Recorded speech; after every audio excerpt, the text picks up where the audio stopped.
At the beginning of the film, we see Tessa involved in a car accident.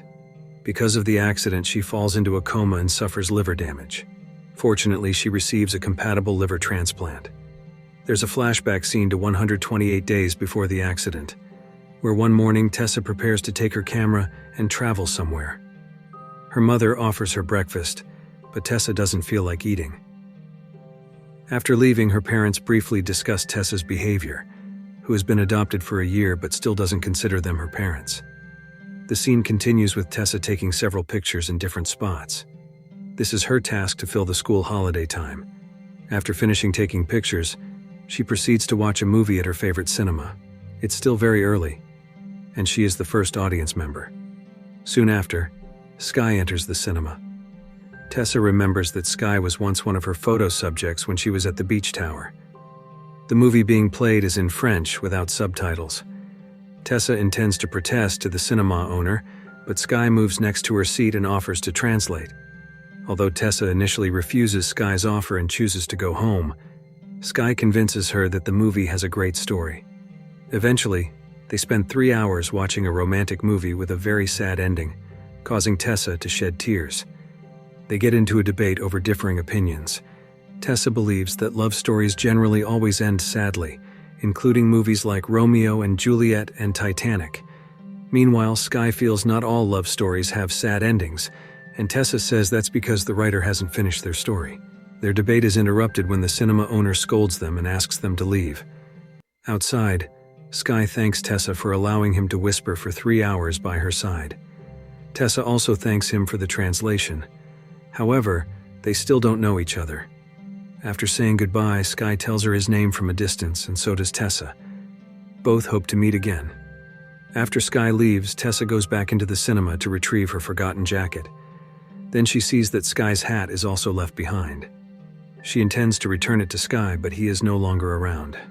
Back to the present, we see Tessa still lying in the hospital. At that moment, Sky visits her and says he wants to take her somewhere. It turns out to be just a dream. Tessa wakes up from the dream calling Sky's name. It is revealed that during the accident, she was with Sky, and it is reported that Sky died in the accident. After waking up, a doctor informs her that it was a visitation dream, which often happens in hospitals. Tessa feels that she truly sensed Sky's presence. The doctor introduces a writer about the afterlife named Doris, who would certainly be interested in hearing Tessa and Sky's story. Afterward, the doctor returns Tessa's belongings lost during the accident. Their accident case has been closed, as Tessa doesn't remember anything from it. Then the doctor gives a report on Tessa's drastically improved health. The doctor says nearly 90 out of 100 patients like Tessa would die. However, Tessa is a strong woman. Before leaving, the doctor advises that if something happens to her, she should immediately call 911. That night, Tessa appears depressed and isolates herself in the bathroom. Tessa cries, reminiscing about her memories with Sky. She wakes up to a call from a nurse. After she leaves, there are no nurses in her room. Suddenly, a notification arrives and she checks her phone. It turns out Sky has sent a photo of their memory at the beach. Shortly after, she is startled because Sky speaks to her and says he will translate the movie for her. The next morning, she looks for a writer named Doris, whom the doctor had mentioned to her. Doris welcomes her warmly. From their conversation, Doris reveals that those who have passed away can communicate with the living and want to convey that they are still among us. It means Sky is still by her side and wants to talk to her. Doris explains that this message will become clearer through traumatic separations like Tessa and Sky's. However, the deceased only have a few weeks to communicate with the living, because once the message is delivered, they will leave forever. Soon after, Tessa's adoptive parents come to take her home, as she is now allowed to recover at home. Before leaving, Tessa declines a free book offered by Doris. The flashback returns to 102 days before the accident, where Tessa is presenting her photography work taken during the holiday. A teacher admires her work and says they will recommend a scholarship for Tessa at the Rhode Island School of Design. However, Tessa declines because she still lacks confidence. Before going home, she stops by the cinema and takes a picture there. Instantly, she remembers her first meeting with Sky.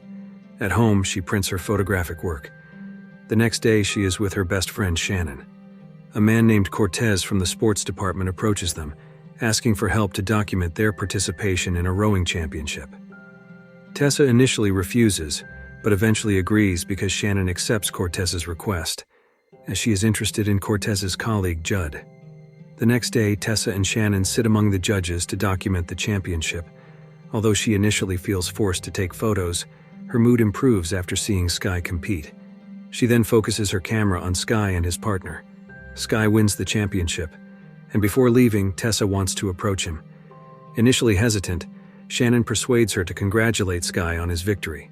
Additionally, Tessa wants to return the hat left behind at the cinema. Sky is surprised and happy to see Tessa. Shortly after, Sky's mother arrives. Tessa feels embarrassed because Sky's mother seems to recognize her, as Sky had once told her about their first meeting at the cinema. That evening, Sky wants to invite Tessa to go out the next day, and Tessa agrees. The next day, Sky comes to pick up Tessa at her house. In the car, they talk about many things. Sky hides the fact that his family is not doing well. His parents are on the verge of divorce, but he tries to hide his sadness. Since Sky is not from that town, Tessa recommends a place for their trip. Tessa takes him to a restaurant with a view of a classic 60s building, known as a honeymoon resort. Tessa admits to having sneaked into the resort to take some quality pictures. Sky asks Tessa for help to sneak into the resort. The resort appears to be no longer in operation and has become a neglected building, so Tessa often sneaks in just to produce a picture. Sky drove Tessa home. Tessa heard the good news that Sky would be in town during the summer holidays before he leaves to continue his studies in another city. Naturally, Tessa was happy to hear from Sky. The scene then shifts to Tessa's current life. She sits pensively in her room, arranging several photos of memories with Sky.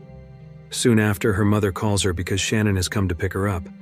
After meeting Shannon, Tessa reveals that perhaps Sky sent them the memory photo before the accident occurred. In the car, Tessa cries, recounting memories with Sky that she can't forget. Everything feels like it happened so fast. Sky's departure leaves behind many beautiful memories that will be hard to forget. Shannon tries to comfort Tessa because today is their first day back at school after a long holiday. At school, a teacher who knows about the accident offers condolences. The teacher advises Tessa to use her sadness to create great works, as she believes that some great works are born from deep sorrow. However, Tessa is not ready to do anything yet. After school, she visits several places that hold memories with Sky. At the lake, their most beautiful place of memory, Tessa throws her camera into the water. That night, she discards all the photos of memories with Sky. Her father scolds her because such actions are not what Sky would have wanted. Her father becomes angry and emotional, saying she is just like her biological mother, who was always obsessed with many things until she became nothing. He says this because he fears Tessa will forget her dream of becoming a photographer. However, Tessa does not listen to his advice and chooses to calm herself in her room. That night, Sky comes to her again in a dream. The next day, Tessa stays in her room and doesn't come out to eat. Her mother is worried and invites her to eat, but Tessa refuses. After her mother leaves, Tessa hears the sound of a camera shutter in her print studio. That's when she realizes that Sky wants to communicate with her. Later, she goes to the hospital looking for Doris. However, Doris has recovered and her family has taken her home. The doctor finds Tessa physically weak and examines her. After the examination, the doctor gives her a book that Doris left in case Tessa came looking for her. Before leaving, the doctor says she has seen many deaths and sorrows in the hospital.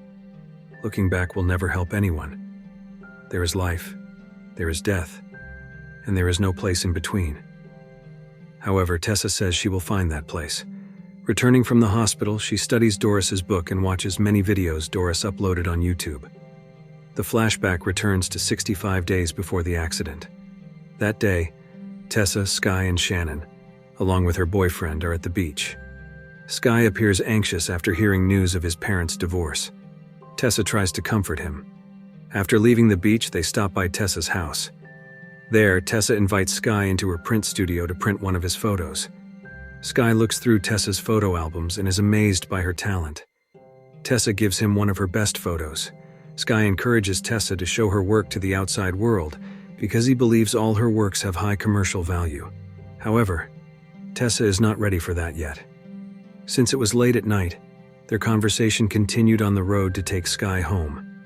Tessa told Sky about her past that made it difficult for her to achieve her big dreams. Her biological father left when she was in the womb, while her biological mother kept changing partners, and even her current adoptive father was her biological mother's ex-husband. Her past and current life make Tessa always cautious in her actions and see things differently from others. This gives her work deep meaning. The next day, Tessa prepares early in the morning and has packed a lunch because she and Sky have planned to spend time together at the lake. They arrive at the lake, and Sky has prepared a small boat for them, making the day special for both of them. Back to the present, Tessa gets ready at school waiting for Shannon, and today they have an exam. Before entering the exam room, Tessa shares Doris's theory about communication between two different realms, between Sky and herself.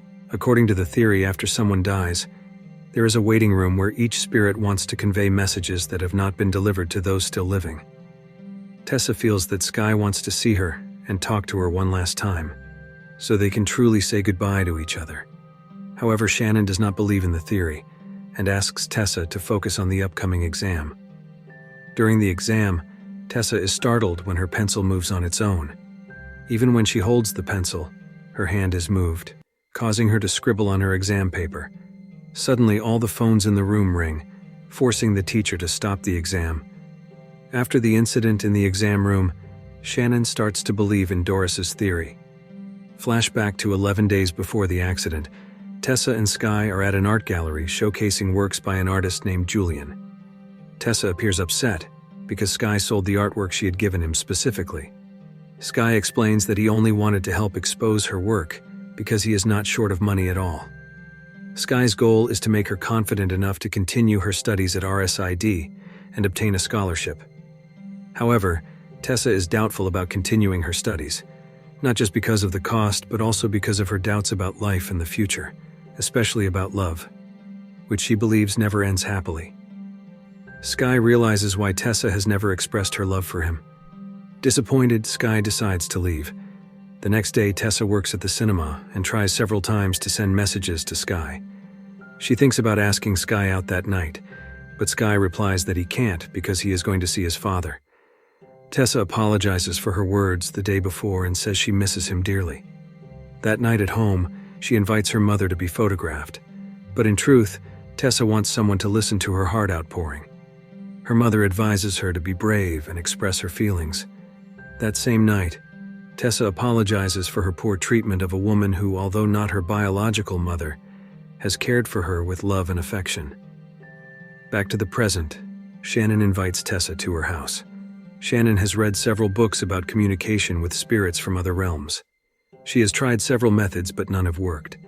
Tessa has to go home because her mother sent a text message saying she needs the car for work. At home, after getting out of the car, Tessa finds a clue from Sky, a smudged exam paper that serves as a map. Sky sends a sign in the form of a location for Tessa to come to him. Tessa decides not to give the car to her mother because she must immediately go to the location given by Sky. After several hours of travel, she arrives at Doris's house. Sky had asked Doris to help them meet. Doris tells Tessa that according to ancient folklore, the souls of the deceased return to the place where they experienced their greatest love. That's where they can cross the barrier between life and death.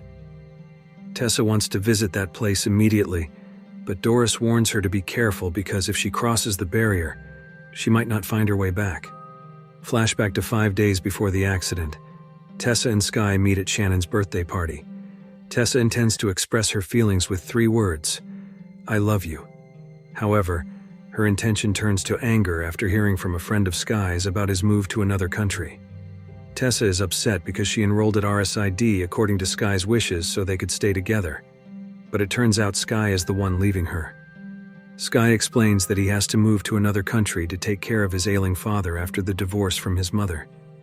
Although Sky assures that they can visit each other occasionally, it does not calm Tessa's anger. Sky mentions that Tessa doesn't understand his position because she doesn't have a family, which offends Tessa, and she decides to end their relationship. Back to the present, Tessa waits for Shannon in front of the cinema where she first met Sky. Tessa borrows a sophisticated camera from Shannon's father, which has a full spectrum and perfect night vision, aligning with Doris's theory that such cameras can capture supernatural phenomena beyond human sight. After trying to take photos at the cinema, beach, and restaurant without any signs of Sky's presence, Tessa realizes that those places are not where they experienced their greatest love. The next destination is the resort or hotel, where Sky truly showed himself. But their meeting is obstructed by a mirror. Sky keeps hitting the mirror until it breaks, and Tessa falls back to her original location. At that moment, the police pick her up after her father tracks her phone. Upon arriving home, she faints and is quickly rushed to the hospital. After receiving treatment, she regains consciousness only to hear that her condition is not good.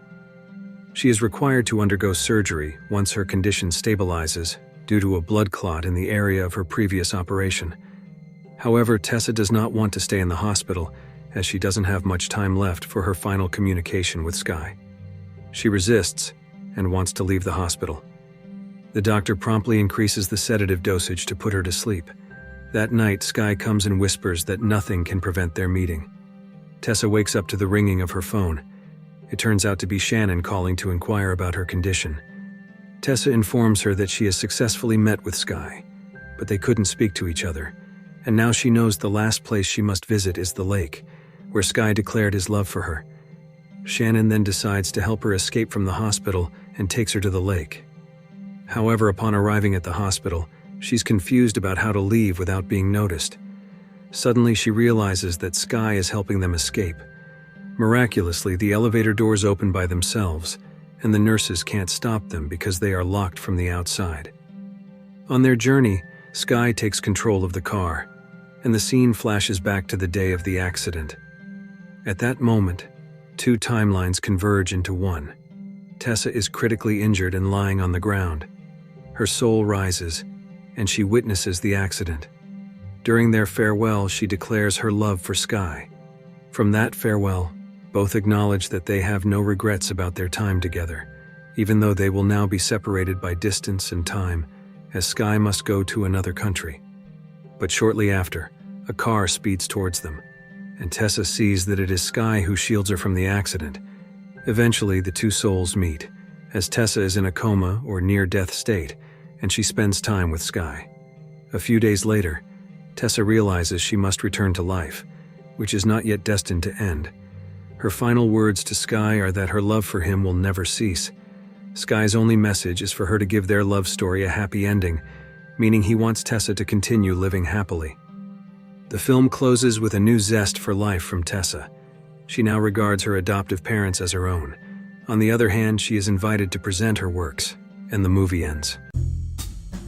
If you like this video, don't forget to subscribe, because by subscribing you have supported me to make better videos. See you in the next video.